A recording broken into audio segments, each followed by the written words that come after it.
Thank you for joining us on Politics on Sunday. I'm Ayodele Uzubakun, standing in for Femi Akonde. We begin with the sad news over the deaths of former President Muhammadu Buhari. Buhari died earlier today at the age of 82. Buhari was Nigeria's president from 2015 to 2023. He also served as the military head of state between January 1984 and August 1985. His death was confirmed in a statement by his former special advisor, Garba Shehu, in a test statement on Sunday evening. President Bola Tinubu, while confirming the development, President Bola Tinubu confirming development has sent the Vice President, that's Kashim Shettima, down to the United Kingdom. And he confirmed, according to Bayo Onanuga, that President Buhari died in London at about 4:30 p.m. on Sunday. Now, let's quickly run you through some of the former president's history before his demise. President Buhari was born into a Fulani Muslim family in Daura in northern Nigeria. He joined the Nigerian Army in 1961 and received military training in Nigeria and abroad, including at the U.S.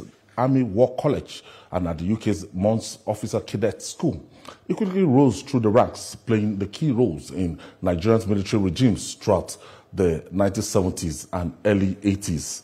Following the military coup in December 1983, Buhari emerged as president, military head of state, overthrowing the civilian government of President Shehu Shagari.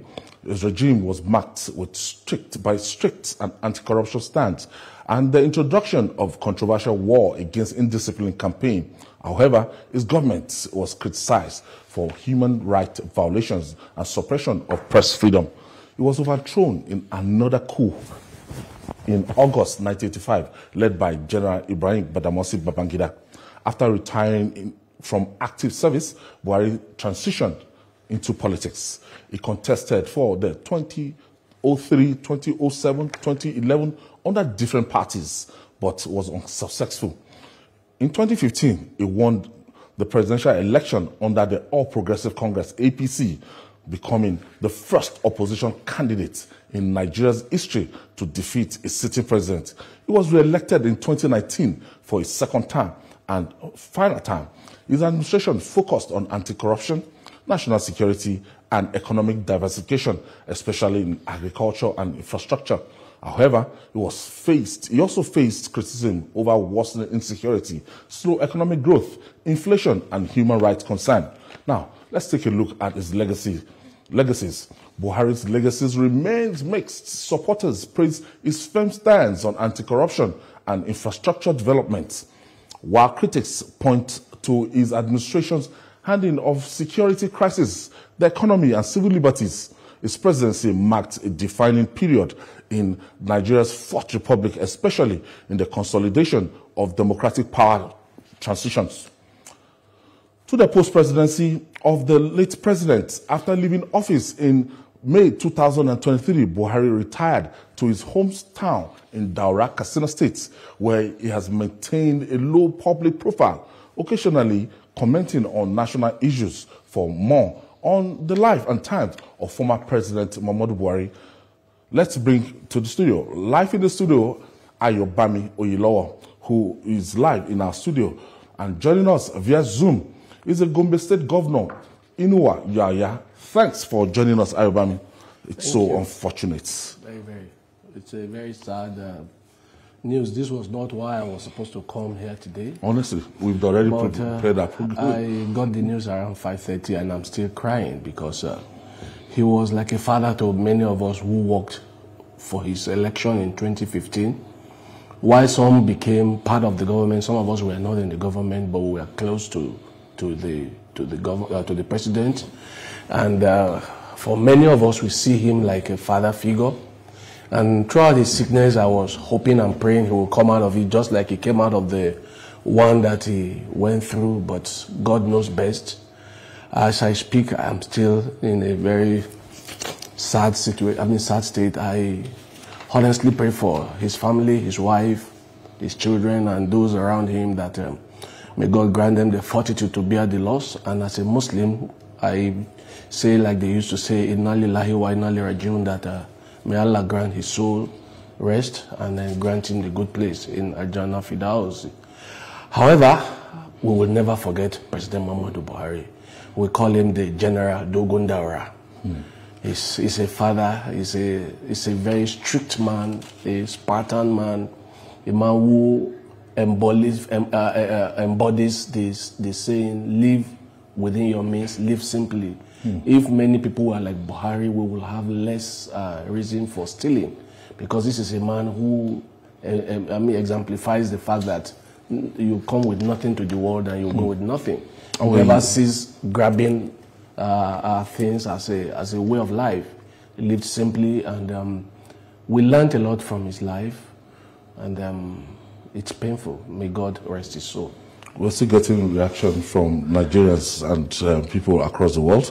The Deputy Speaker of the House of Representatives, his loss is a significant blow, not only to Nigeria, but also to the international community. That's Deputy Speaker of the House of Representatives, Benjamin Kalu.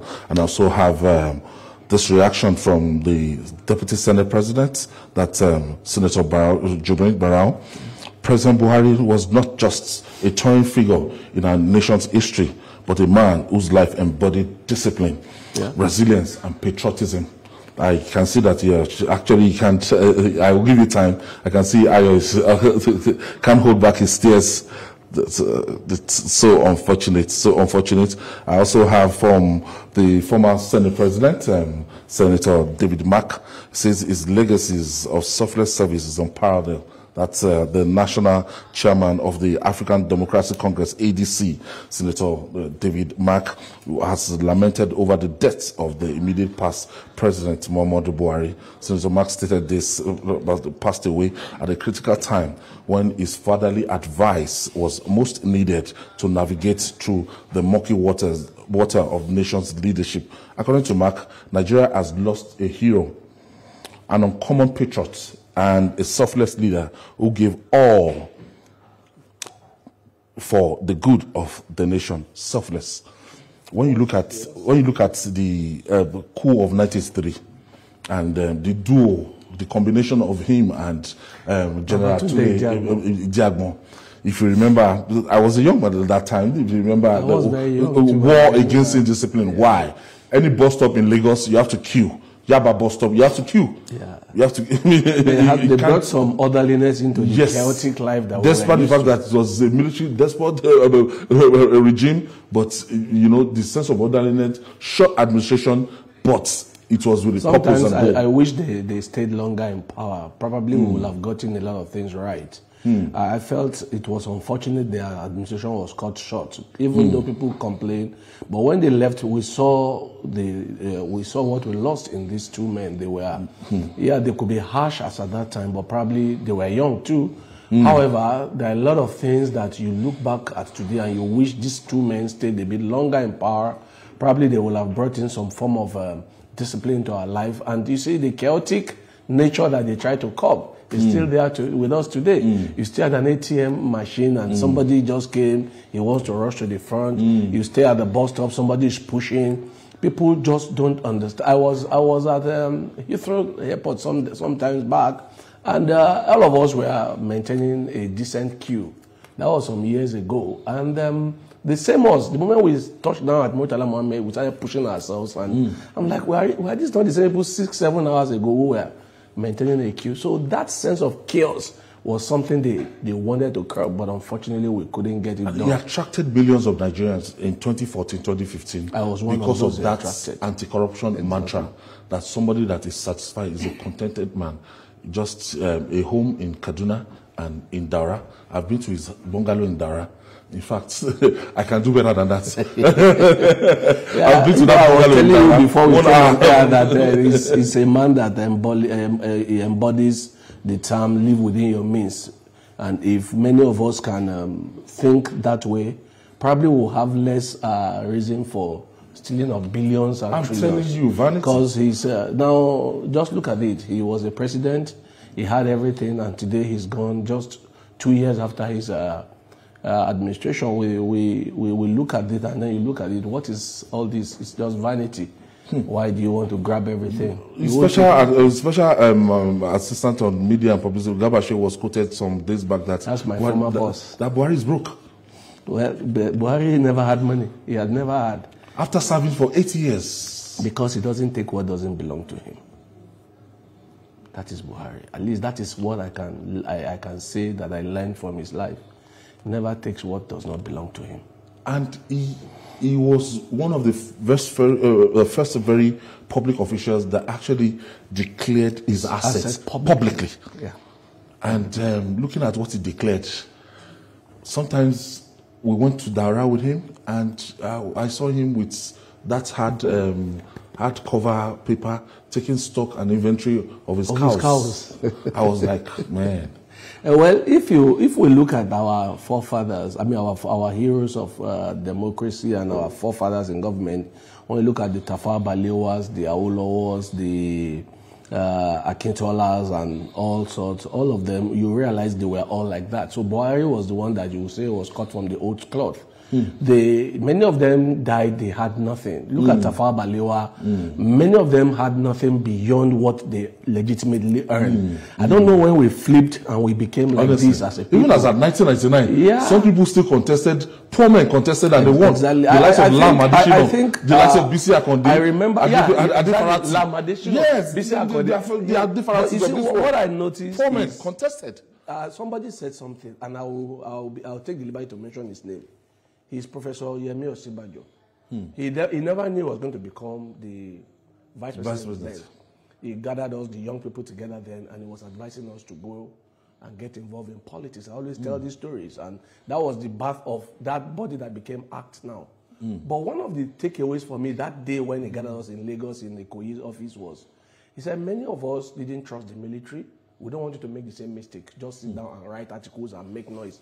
So we didn't trust the military, we fought for democracy, but when it was time for democracy, we didn't join because we thought it was a farce. So what happened? People of low quality in terms of character and IQ and everything joined, and they saw politics as a means to an end, a way of making it. So suddenly politicians became what they don't used to be in the past. Even if you look at the ones of 1983 set, the ones that the Buharis removed, how many of them had money? They were not that rich, many of them.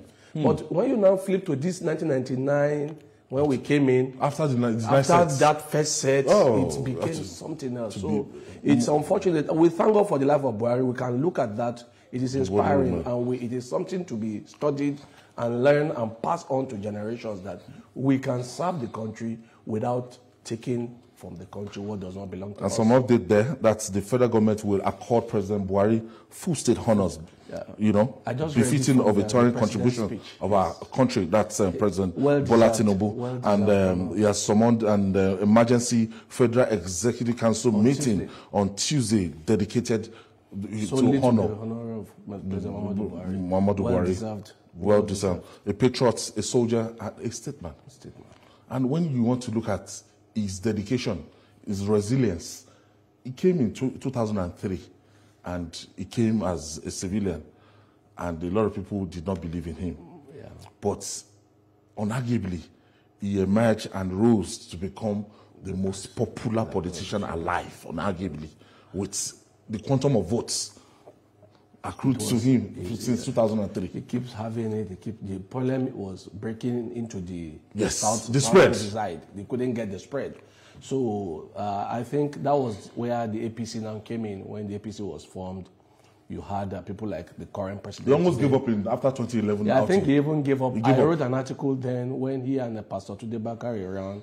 I know what we saw then, because that was the first time I started becoming very active politically. I started moving away from my former job of being a banker. And I know I wrote something about that election. But something told me that if he tried again, he will win. Because the person that came in after then in 2011, things started happening and started unraveling. And I think it was a thing of fate. Fate brought them together with President Tinubu. And yes, we'll talk about the amalgamation. Because I have a little bit of the inside coalition. Yes. And then joining us is the governor of Gombe State and the chairman of Northern Governors Forum. That's Governor Muhammadu Inuwa Yaya. Thank you for joining us, Your Excellency. Yeah, thank you. Can you hear me? Yeah, I can hear you well. Thank you very much. You too. Well, how would you react to the death of former President Muhammadu Buhari? Inna lillahi wa inna ilayhi raji'un. As people of faith and as a Muslim, I take it that Allah gives and Allah takes, and from Him we came, and unto Him we shall go back. And definitely the death of Muhammadu Buhari came as a rude shock. I believe not only to us here, not only as a person or as a governor, but to the entire people of the Federal Republic of Nigeria and indeed to humanity. But, death is inevitable. And we must answer the call of God at any point in time. So it is God's time, and Buhari has answered it.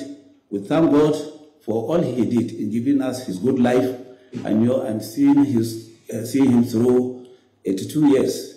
It's not easy, especially in these hard times. But we thank God that... Wow. Okay. It was referred to as Megaskia.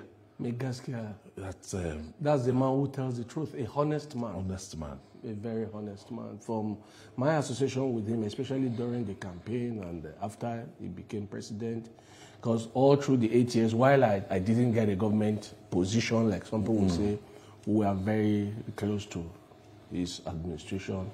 And the thing you can pick out, if you don't like him for anything, what you have to like Buhari for is his forthrightness and his honesty. This man does not... I think the governor Inuwa Yaya is back. Right. Yes, I'm pleased. Oh, please continue. Yes. Yeah.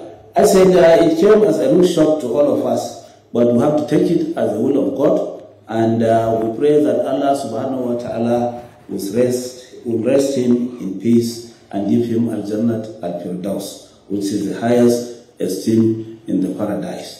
We pray that God Almighty will give us the fortitude to bear the loss, especially his immediate family, but the President, the people, and the Federal Republic of Nigeria too will bear that big loss, and we pray that we'll have the fortitude to bear it, all of us.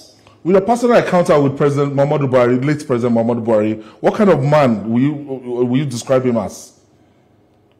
Well, definitely you mentioned it as a man megastar, and he has lived a fulfilled life, trustworthy, and has proved himself to be principled and was a good leader.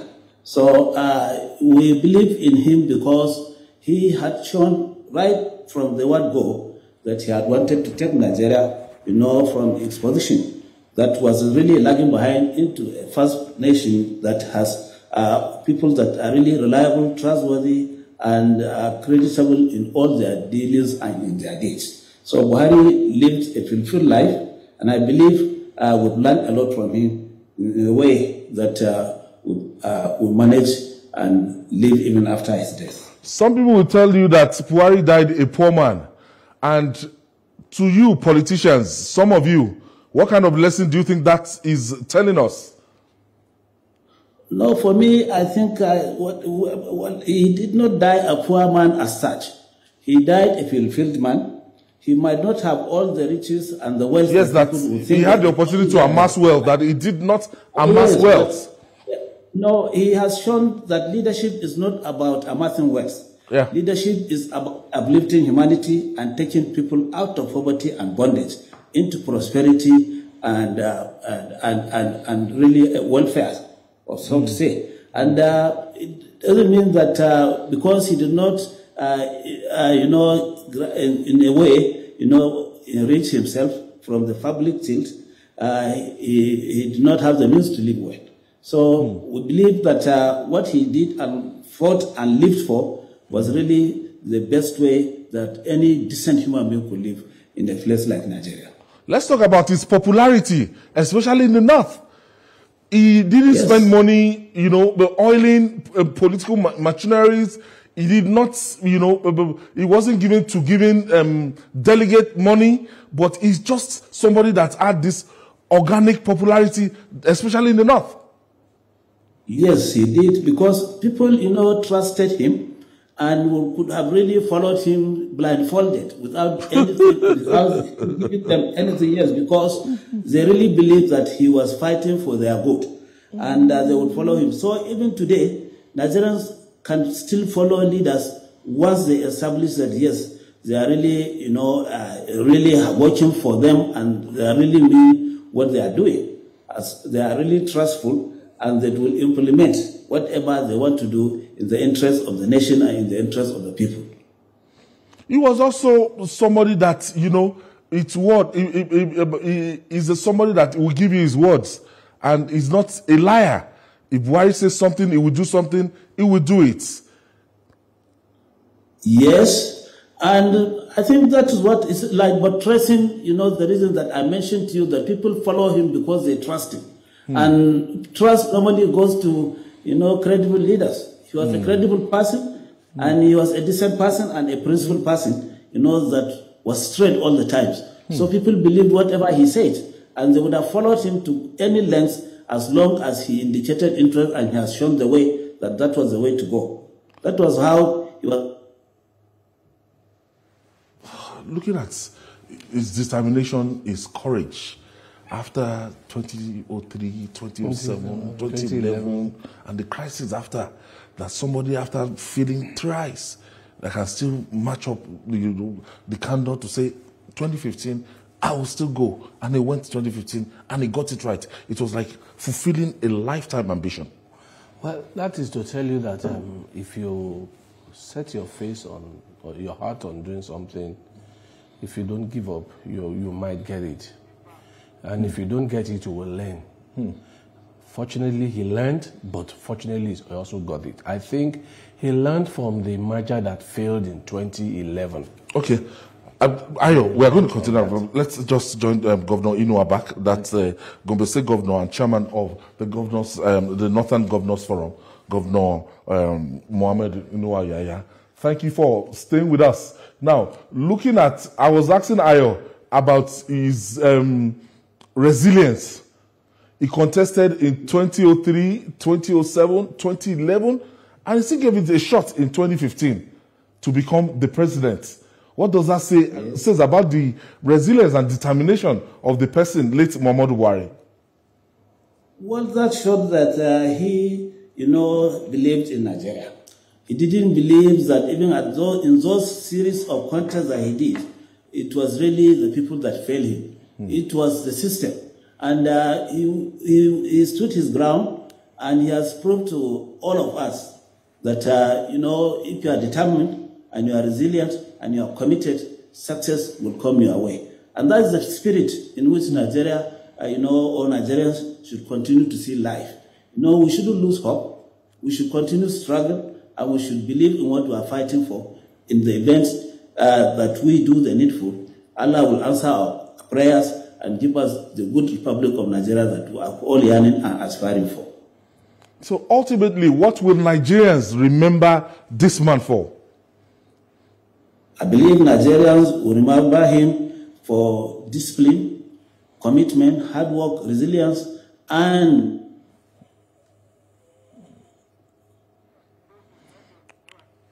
wow, Ayo.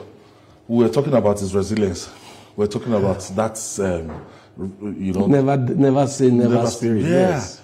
Abiola said the man is great, not that they never fell, but rising after many fall. Right, yeah. So his ability, 2003, 2007, 2011, I'm sure if I just try it once, that would just... Even the Bible says, do not rejoice over me, my enemy, because I fall. If I fall, I'll rise 7 times. So I think Buhari may be a Muslim. It takes courage. Maybe he has read the scripture there. The commitment, because, the money, like the rightly said, I ran for the House of Rep to the primary levels, and they've been telling me, come again, I don't do again. And that is just simple House of Reps. You want to imagine doing the whole presidency thing for 3 times and failing all 3 times, I will not even have dared it again. Except, of course, if you are somebody else that is a serial contestant. But aside from that, I don't think anybody wants to be like that again. So Buhari has shown courage, he has shown resilience.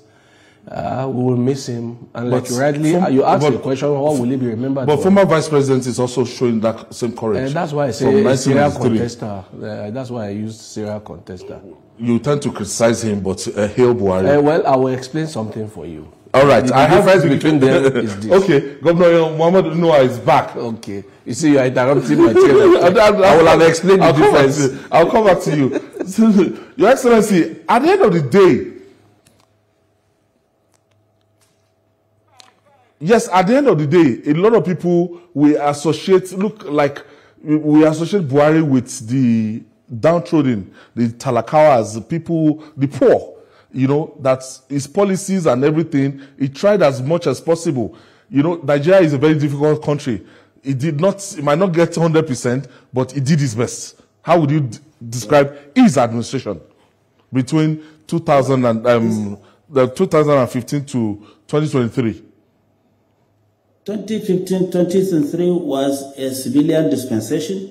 I know that might have made that difference between his reign as the military head of state and that of the president of a democratic dispensation. And as far as I'm concerned, and those who know the real operations of power, especially in a civilian dispensation, know that Buhari has done his best.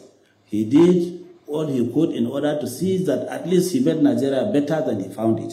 And I believe he did so. So we thank God that he was able to be so resilient, so committed, and so dedicated that he was able to show good leadership until the end. Yes, Gombe State actually honored Buhari by naming an industrial park after him. What motivated this action? Well, is for us to save the good name of Buhari and ensure that his principles and also the commitment, to seeing that Nigeria improves goes beyond his own time as the president. Mind you, we named the place even when he was president of the Federal Republic of Nigeria. So believing that at least one day will be one day when that name will have to remain in history. And that has been the main reason for his contribution to humanity, and especially for us in the Northeast. He served as the governor of the Northeast. And for us as politicians, because of so many things good that you mentioned of him, and for us as Nigerians, because of the qualities of leadership he displayed even at the national level until his last breath. So we gave him that honor because he deserved it, and we believe even after death we shall continue to pray for him. We shall continue to hope that what he lived and fought for will be gotten for Nigeria in due course. A lot of people talked about his anti-corruption war, that because he was the one that, he believed in that war so much, because it's something that he started in 1983, but because it wasn't able to trickle down because not everybody working with him believed in that war. That was the reason why the fight against corruption was not too successful. Now, you see, the problem with Nigeria is sustaining even the good deeds of people tend to maybe go and will go with time. Minding, the demography that changes fast. People that followed Buhari, especially in the later years when he was in contest, from 2003 until when he eventually became president in 2015, were mostly the young people that did not even knew Buhari in office as a military head of state. But they've heard good of him, and they believed that he would do better, or he would have done better than, the administration that he succeeded. So people followed him, and I believe it will continue to be so once you show the ability, to identify and stand with the people. Definitely the people too will follow you and see to your success. In his former party, ANPP, they conspired against him and they said he's not going to get the presidential ticket again. So he went to go and establish CPC. And CPC ended up to be a very popular party, and they won some seats in the National Assembly. That tells you the level of popularity. That success comes with commitment and hard work. And if you believe in something, pursue it and continuously guide people eventually it will come to you and the people. That's why the spirit with which now Buhari knew himself and believed that he had something to do. All right, we'll take this breather. When we come back, we'll discuss more. It's still politics on Sunday. We'll be right back after this breather. Please stay with us.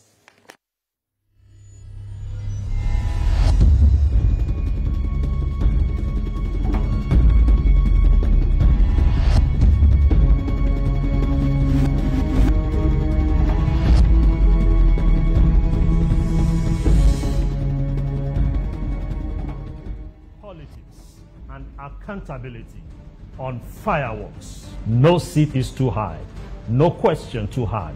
If they hold an office, they are on the hot seat. If they have power, they answer to the people and answer the hard questions. Only strong men lead, not weak men who don't have knowledge, who don't have capacity, who don't have access. This is not just talk. This is fireworks. Corruption in one. You cannot send your animal to where they train police officers. No filters, no favoritism, no fear, no holds back, unbiased, unafraid, unfiltered. So why should people elected into office and are being funded by the treasury of the state, and then their salary and allowances will be treated in secrecy? Fireworks, only on TVC News. TVC News.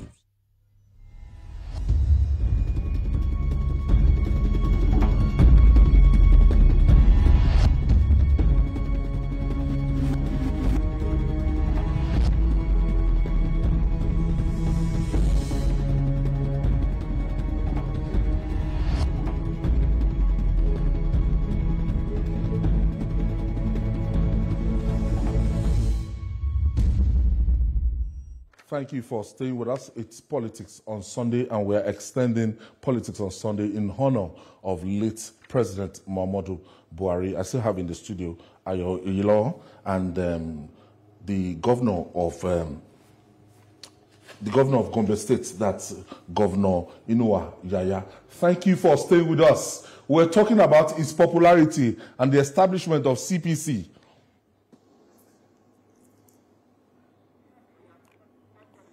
Governor Yaya, we're talking about his popularity up north. He left ANPP that time, and he went to go and establish Congress for Progressive Change. Yes. That showed the belief with which he had and the confidence, and the followership that he built was only for him and for the party. But eventually he has proved that wherever he moved, people will follow him because he has established his marks, and people believe that he was really fighting for them and that he had the capacity, to restore normalcy, especially going by the experience of his past, leadership as the military head of state. So people were expecting that Buhari would have done much better, than the administration he succeeded, that of Jonathan in the PDP. So, Ayo, let's talk about his limitations. 2003, 2007, 2011, if you do a SWOT analysis on why and how, Buhari, did not win that presidential slot, because it was so popular up north. Yeah, the limitation was simply because it was painted right here around this place and the south, as a religious fanatic or whatever they wanted to call him. So they have called his dog a bad name just to hang him. So he took he even had to use a reverend for his deputy or running mate then. Yes, in 2011. Pastor Tude Bakari. He had used two other people. I think they were both senators, Kadibo and Ume Ozuke. Yes. He still never got... Former Senate President he never got Chuba Okadibo and Ume Ozuke. He never got the vote he needed. He came with Pastor Tude Bakari, to disabuse that perception that, look, he's a military, a religion. They still refused to accept him. So he took the deft acumen of President Bola Ahmed Tinubu, then Asiwaju, then to say, come, let's do this thing together. That was when experts were brought in, all those pictures where he had to wear different. Buhari is typically how do I put it now? The one you call old school. Yes, he was always with his Babariga. So they had to force him. He had to change. He had to change his outlook. Let people see that, look, this man. And that appealed. That appealed to the younger people who begin to see him for who he is. For they brought out the wife, Aisha Buhari. That was and the children. All those, you have to thank President Bola Tinubu for that, because if they say this man was a religious fanatic, his wife just have a simple head covering.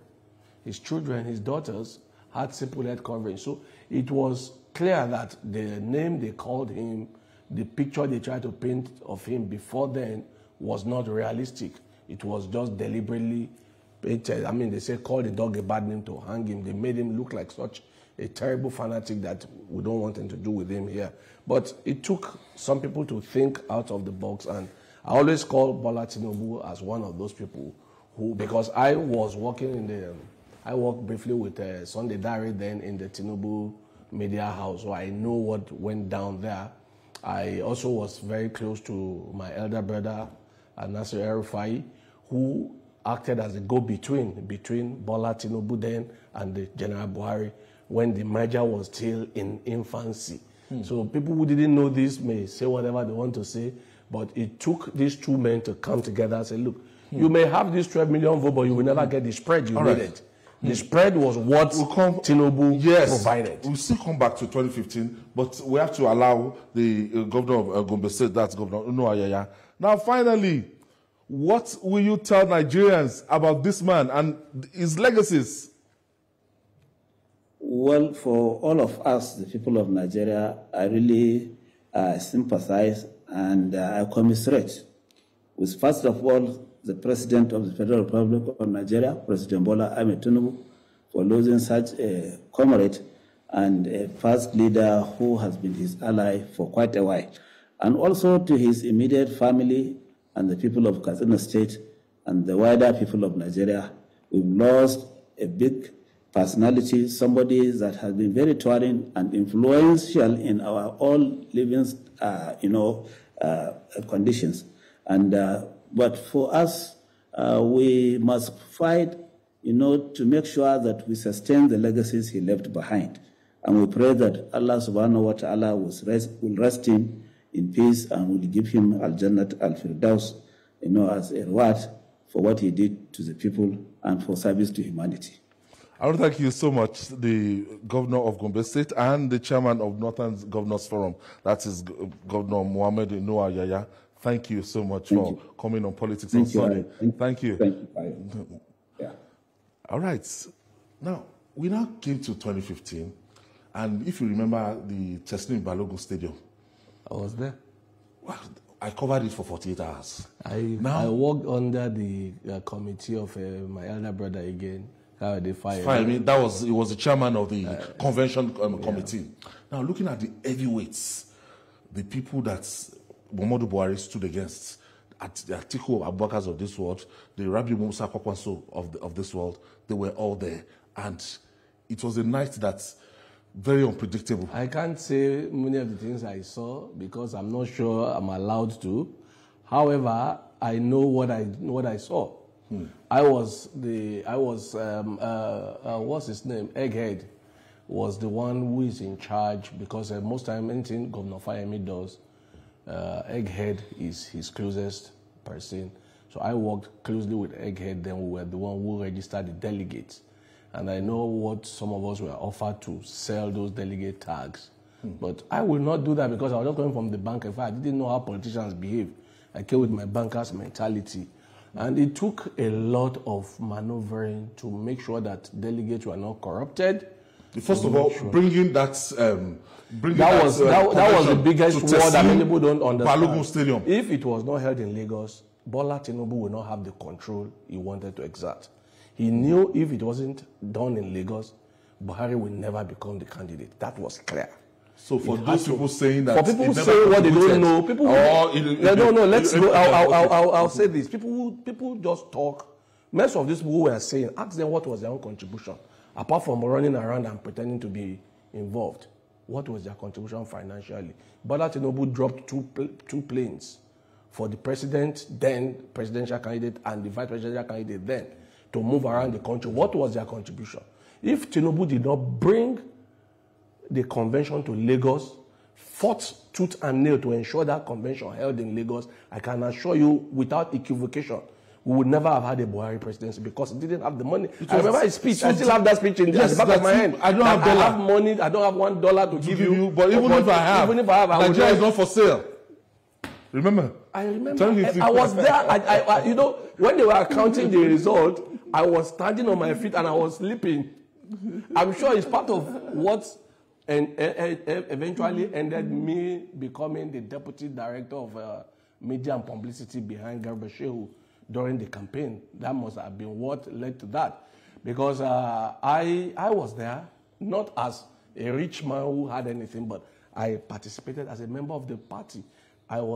I still am a founding member of the APC, because every meeting that Nasir El-Rufai held in Tinubu's place, whether I participated inside or not, I know about it, because I was the one who would pick him from the airport and take them to Pastor Bakari's house before we go to VI for the meeting. So the things Tinubu put in to make Buhari a president, many people talking today don't know. They just came in, benefited from the government, and they now think they can sit down and talk nonsense because they believe they want to create problems. It's unfortunate the man has died, because I'm sure if he had made it back to Nigeria, he would have put a stop to all this nonsense talk, because he, as a man, appreciates what Bola Ahmed Tinubu brought in to bear to make him the president that he eventually became.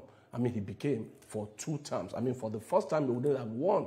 Yes, he can win the second one as an incumbent. But getting the first one, he would never have gotten it, because there was no way on earth that he would have won their primaries against those guys. Because the kind of dollars they were spending. The likes of Rabi Kwakwaso and Atiku Abubakar. Kwakwaso was a sitting governor. Kano. He was a sitting governor. Atiku Abubakar is a veteran in winning primaries. That was the only primaries he never won since he started contesting after he became vice president. Go and check. That was the only primaries he never won. So if people can sit today and begin to talk nonsense and begin to revise history, some of us will rewrite that. Some of us will be here to correct them. Because Bola Ahmed Tinubu ensured the election, I mean the primary election was held in Lagos, so that the factors that can be controlled will be controlled, and they were controlled. That was why they couldn't outspend Buhari, because eventually delegates were quartered. I don't want to say so many things, because you have to keep delegates where you have to keep them. Buhari does not have money to put anybody in any hotel so that they will not be corrupted. He doesn't have that money. But that's at the likes of Eko Hotel, everything was locked down. Eko Hotel, Federal Palace, everywhere was locked down. Locked it down. I live in Solere. I just went home to bath and came back. I walked to my house. I can call names of some of our people today, because we were there ensuring that these people do not outmaneuver us. They had money. They had, and we went there with strict instruction. When we were living with Sunday Dare, he's alive today, you can call him. Bola Tinubu has told Sunday Dare, go there and work to ensure that Buhari won. So they pack many of us, the young man who works today with Fan, Shegun Dada, these are boys that are my boys, we work together, they can tell you. The instruction we had from the Tinubu Media House was, ensure you make sure that Buhari wins. So when I sat there as the one giving out tags to delegate, I made sure nobody paid me to get the tag. Only qualified delegate whose list, names I can see on the list, got the tag. Imagine if I was able to sell those things to some other people, like people don't. Anybody with the tag is a delegate. And he went ahead and people go around and saying Tinubu did not do anything. Okay. Now Buhari went ahead to do the impossible, and it has never been recorded in the history of the Federal Republic of Nigeria, going against an incumbent president and winning that election. Yeah, the mantra was created, Say Baba. Yeah. When that Say Baba was created, you know, for those, then it became February, because the election was supposed to be held on the 14th of February. So it was supposed to be our Valentine's Day. So we turned it to February instead of February. So it became something that resonated with the people that you will call the young people of that time. Nigerians were so fixated to say that, look, even though if he doesn't have... No, you know, like we can go there. Eventually they came, they said he didn't have secondary qualification. They went to take his result away from the army headquarters that used to be. They hide it and pretend it. So we came up with the other mantra. Even if he has NEPA NEPA bill, we will vote for him. Who created most of these mantras? It came from our end. And I was one of those people who came from the Tinubu's end. So for people to say Tinubu did nothing, it's not funny at all. I find it very absurd. I find it insulting to the intelligence of people who knew better. And looking at... Something happened. Let me explain. Let me say this. I speak Hausa very well, but you may not know if you don't know me.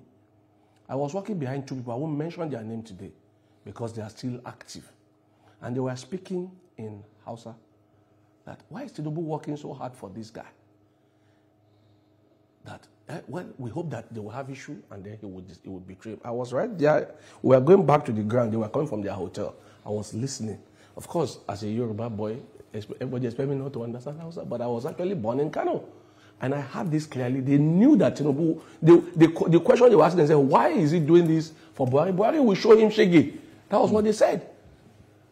That he could have worked with us who are fellow politicians. He was working with this man. And let me not say everything that I heard, but clearly people who are doing revisionism today are a disgrace to themselves because it is not true. It is not right. We cannot, because you are no longer interested in the party that you were part of, go around and be telling lies. We can fight a party in power using the truth. You can fight the party in power. There are a lot of metrics they could have used to fight this government, not lies and innuendos and make-up stories. And he stood head to head with Jonathan. With Jonathan, who had won the last election. One of the things that also favored us was the introduction of technology. I must be honest. I remember the fight they fought tooth and nail to stop the card reader then. I was on every station, including this one and your other rival station, to canvass hotly that the card reader must be allowed to be a part of the election. That was what reduced the result. How fair was that election? Maybe you should remember that the first one that brought Jonathan in 2011, he had over 20-something million votes. Did those voters died? Did they die? Because these things were generated. The card reader reduced it reduced. I won't say there is no malpractices. There may be, but with the card reader, it reduced the malpractice to a bearable number. It might not be perfect. It may not be perfect, but it was reduced because you look at it. Jonathan had 22 million or 27 million. I can't remember the exact number for my head now, but he had over 20 million voters in 2011. Did those voters vanish? Where did they go to? What happened clearly was that all these places where they sit down and write results could no longer be done because the card reader eliminated most of those. Even though we know that in Rivers State and some other places, they still went ahead and voted without card readers then. But it helped our case to ensure that a fair election, a largely fair election was held in 2015. To even make life difficult for us, they changed the result, the date from February 14 to March, 6 weeks or thereabout. So that 6 weeks was designed by the power that be then to weaken our base, knowing that we were running against incumbent, we didn't have the kind of money they had.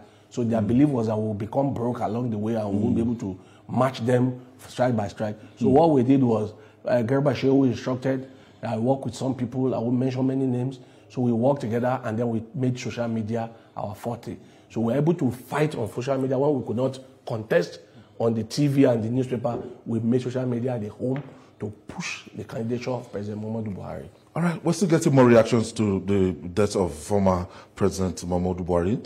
That the governor of Ekiti State, that's Governor Abiodun Oyèbánjí Bao, actually described Buhari was a patriot, a man of integrity and a statesman who earned his place in history as an anti-corruption champion and through his sheer commitment to the oneness of the country, as well as his dogged pursuits for her socio-economic development. That's the governor of Ekiti State. And we also have the chairman of the Progressive Governors Forum.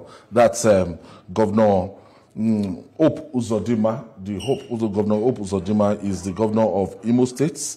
He said, with the passing of President Muhammadu Buhari, Nigeria bids farewell to one of its most emblematic figures of honest and dedicated leadership, an era shaped by integrity, patriotism, and uncommon sacrifice. And we still have another one from the governor of The governor of Oyo State, that is Governor Seyi Makinde, now, as the governor of Oyo State, has expressed deep condolences to President Bola Tinubu and the family of Muhammadu Buhari following the death of former president in London. In a statement issued by the special advisor to the governor, that's Suleiman Olariwaju, Mr. Makinde described the passing of the former president as unexpected, noting that Buhari made his mark in the service of the nation, both as the military leader and as a democratically elected president. And it's still coming, that's the governor of Cross River, that's Governor Basi Otu. President Buhari's passing is a great national loss, that's Governor Basi Otu. His life was defined by discipline, sacrifice, and unwavering commitment to the unity and progress of our nation. His legacy will be remembered for generations. It's going to be remembered, his legacy, that's Governor of River State. His legacy will be remembered for generations. Somebody that is not... Anytime I sit on the train from Lagos to Abeokuta... We were talking about the train. My sister had a ride from Lokoja. I know. In Lokoja, and he went to Ugeli in Delta State, and she told me that she was in the first class coach and everything. I used the one from Lagos to Ibadan, but most times I get down at Abeokuta where my office is, and I can assure you every time I sit in there, I pray for President Buhari and Yemi Osinbajo, who was the one who actually did the groundbreaking during the period when Buhari was sick and was in the hospital. Then Yemi was Professor Osinbajo was acting as the president. Then he was one who did the groundbreaking, and that train, that station was done within 3 years, and we have the train running now. I pray that the rest is concluded, so that we can enjoy more of that in Nigeria. The train, in fact, some of my friends, when I snap and put it on, some of my friends abroad are like, this is even finer than the one they have, because the inside. Yes, is really I told my friend in Dallas today that, and the AC works perfectly. Yes, you should check out the terminus. And the terminals are also very beautiful. Go and check out the Ido terminus. Go and check out the ones in Lagos, the one in Ibadan. Very lovely terminals, excellent coaches, good sitting arrangement with ACs, lovely restrooms working there, and some people having, even we have people who serve food and stuff that you can buy while you are on board. So it's one of the testament to the resilience of the man, and one of the legacies that Buhari built that is now outliving him, because of course he's dead now. He's outlived by that. So those are the great things he did that we will never forget. And I don't want to talk too much about Buhari because I'll start crying again now. I really don't want to be weeping in the studios. But it's a man that truly exemplifies what a leader should be. He also had his challenges, and he had health challenges during, health challenges. That helped all through the 8 years. Actually it was the first 4 years. After he came back from that long one, he became stable. Yeah. And until he finished his term, I think just normal checkup, all those normal things. He never had something again that was as debilitating as the one he had. I think it was 2016, thereabout. I can't remember the exact date, but aside from that one that he spent very long time in the hospital, he never had something too much that he could not that couldn't be managed within 2 weeks. So it's a great, it is a honor to have said that at least I know him personally. I saw him personally. I remember the day Garbashew took us to a meeting that, okay, this is your team, and all the nice things he said to us. Sometimes I've gone through some of my photo galleries and so some of our personal pictures, and it's amazing to see that the man lived the life that he should live. Like we all agree, nobody is perfect, but Buhari was unique.